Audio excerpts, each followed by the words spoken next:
राजाने भरवला दरबार दरबार दरबार. होशियार होशियार, स्वतःच्या न बाजूवाल्यांच्या सातबाऱ्यावर नजर असणारे, हे पण माझे आणि ते पण माझे, आणि उद्या जे तुला भेटणार ते पण माझे, असं करीत राजा झालेले हडप गडप नगरचे राजा बिमट्या महाराज येत आहेत. हो आया है राजा लोगो रे लोगो, राजा के संग संग झुमलो झुमलो. आया है राजा लोगो रे लोगो, राजा के संग संग झुमलो झुमलो. शेरों का मैं हूँ शेर यारो, अरे कोई न मुझसे कि सच सच कहता मैं, डट के रहता मैं. आया है राजा लोगो रे लोगो, राजा के संग संग झुमलो झुमलो. महाराज, आज मागच्या दारांशी न येता दरबारात पुढच्या दारांशी जायला काय वडागल्ली लपाछपीचा खेळ खेळत होता का काय? दुपारी तर महालाच्या मागच्या मैदानात तलवार चालवीत होता न अचानक तलवार चालवायची सोडून ही भिंतीवरची चेपाचेपी. खरं तर आज दरबारा निवासा माझा मूडच नव्हता. आज वडागल्ली लपाछपीच्या जागी जोरदार कुस्तीच केलाची होती, पण आईला जाम तुंबले आहे ना. महाराज, काय तुंबले? प्रधान, तुमच्या डोक्यान फक्त लपाछपी ना चेपाचेपीच येते. दरबारांची कामं कवरी तुंबली आहेत तर लिस्ट काढ. हे घ्या महाराज. महाराज, सगळी लिस्ट करायची आहे म्हटले तर अख्खा पिक्चरच लागेल. आधा पाधा करा आणि पाठवा एकेकाला.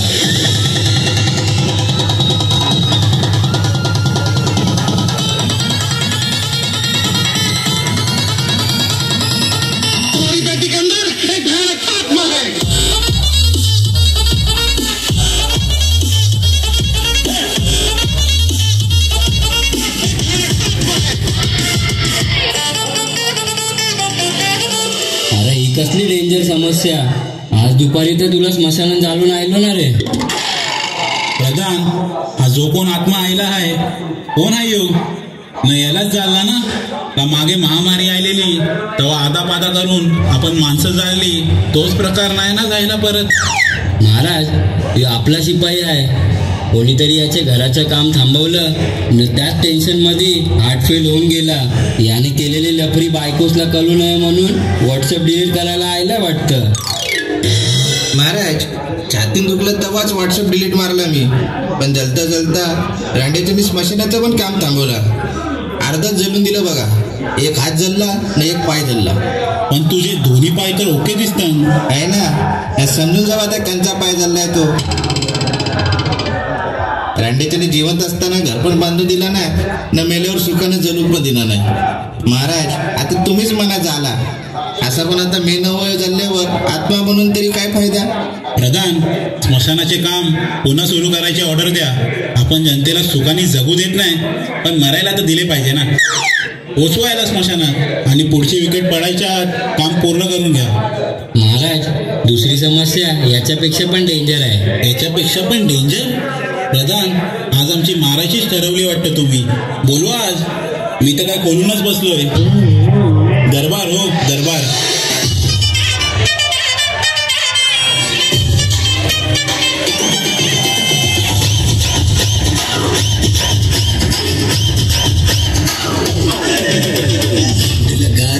करंट लगा रे, मनाचा तो सबको करंट लगा रे, करंट लगा रे, मनाचा तो सबको करंट लगा रे.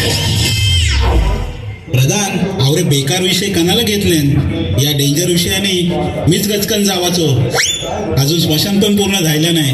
महाराज, यो नाचत तर राहिला, पण याचा आवाज कवर्शी येईल.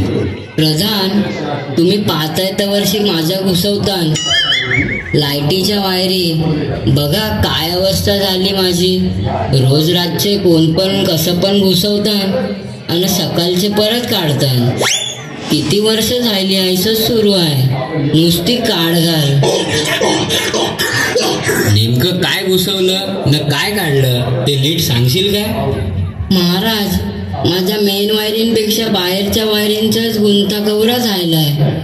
लाईटवाली आली तर काढतान, न गेली तर परत घुसवतान.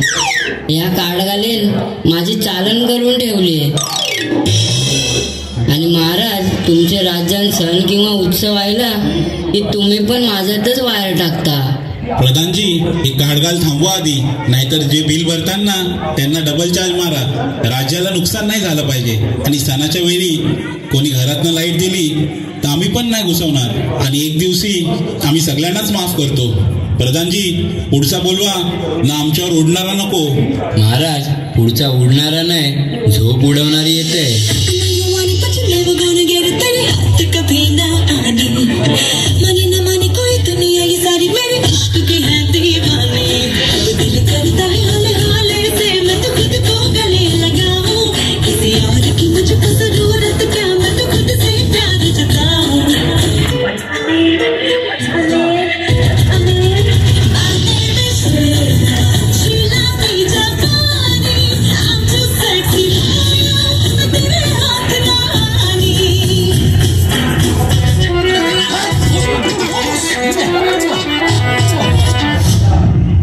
अहो शीला मॅडम, एवढंच नाचायचं होतं तर मीच आलो असतं ना. तुम्ही एवढी मेहनत कोणाला घेतली? मला तुमच्याकडून गम भन शिकायला जाम आवडतं. तुम्ही सांगता तसं गुणाकार भागाकार न कपड्यांची वजाबाकी झाली का मग मजाच मजा. पण मध्येच तुम्हाला वाटतं की बेरीज होईल म्हणून घाबरता. महाराज, दरबारात असा चावटपणा बरा नाही. मला आज माझी आणि माझ्या विद्यार्थ्यांची समस्या मांडायची आहे. पुलाचं काम सुरू असल्यामुळे तुम्हाला येवाला मिळत नाही माझ्याकडे. मग दरबारात समस्या सांगायला केवढं ते फिरून नदीला वळसा घालून येवाला लागेल. तुमची समस्या काय आहे ती सांगा. ब्रिजचं काम सुरू होतं ती का? मी तुम्हाला भेटायला आलो नाही ती का? शाळेतली पोरं त्रास देतात ती? शाळेतल्या पोरांनी त्रास देवाला ते शाळेत तरी पोचायला पाहिजे ना.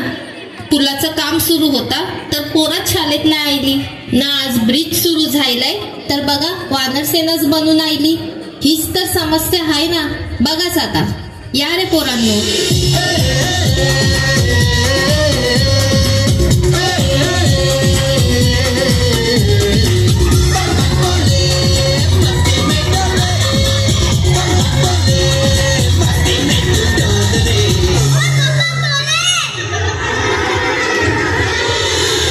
सर्वांना जय श्रीराम. अरे पोरांनो, हे घमेलने फावडे घेऊन कवर निघालात?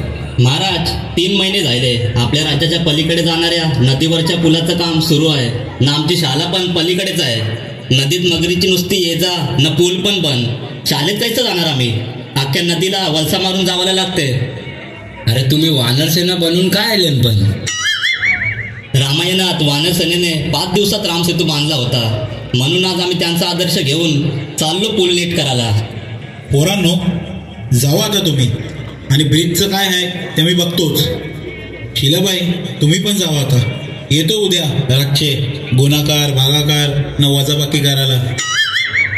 महाराज, आपल्या या राज्यात तुमच्याबद्दल जाम असंतोष पसरला आहे. असं दिसतंय पुढच्या निवडणुकीला तुमचे चुलत भावालाच राजा बनवतील. आपल्याला काहीतरी करायला लागेल महाराज, नाहीतर तुमचं राजपद न माझं प्रधानपद गेलंच म्हणून समजायचं. प्रधान, तुम्ही लयच कच्चे आहात. आतापर्यंत 3 समस्या आल्या, पण मी एकही समस्या जनतेचा विचार केला नाही. असं केलं तर आपलं काय फायदा होईल याची सोय करून ठेवली. महाराज, तुमच्या डोक्यात नेमकं काय शिजतंय? आतापर्यंत जे करत आलो तेच करायचं आहे की काय? बरोबर प्रधान, बरोबर. माझ्या बरोबर राहून माझ्या गोट्या कधी कुठे कंच्या साईडला वळतन सगळं एकदम पक्क झालंय.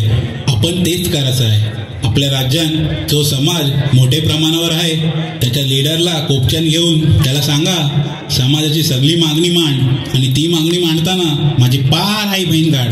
शिवाय काय बोलूच नको न. मग आपण त्याच्या सगळ्या मागण्या मान्य करू न. पुढच्या निवडणुकीत आपणच जिंकणार. मग काय मजेच मजे. महाराज, उगाच नाही तुम्हाला चाणक्य म्हणतात. सगळं अंगावर आलं ढकलायचं जातींवर. हिंदू राहू दे बोंबलत.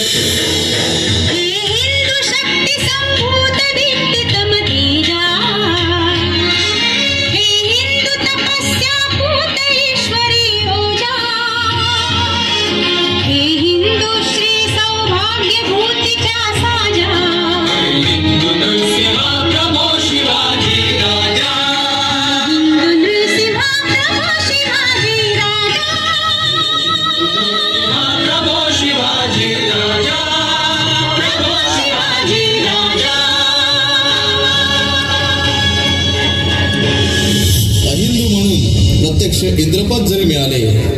लाथाडून शेवटचा हिंदू म्हणून मी मरेन. हिंदू समाजाला स्वतःच्या राजकारणासाठी जाती विभागायला लाच नाही का रे वाटत तुम्हाला राजकारणी मंडळींना? हिंदू असाच जातीसाठी भांडत राहिला तर मग धर्मासाठी कधी लढणार? सर्वच ऊर्जा जातीसाठी घालवलीत तर एक दिवस धर्म गमावून बसायला वेळ लागणार नाही. मी स्वातंत्र्यासाठी लढताना धर्मही जपला. मागच्या 70 वर्षात 90% असलेला हिंदू समाज तुम्ही 80%वर आणून ठेवला रे.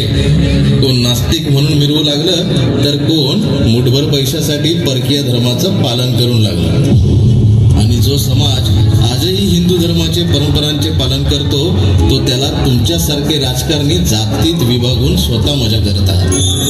70 वर्षात मुलांना मुघल समजावून सांगितले, पण आमचे धर्मासाठी लढणारे छत्रपती शिवाजी महाराज आणि धर्मासाठी बलिदान देणारे छत्रपती संभाजी महाराज तुम्ही फक्त काही ओळीत सांगितले.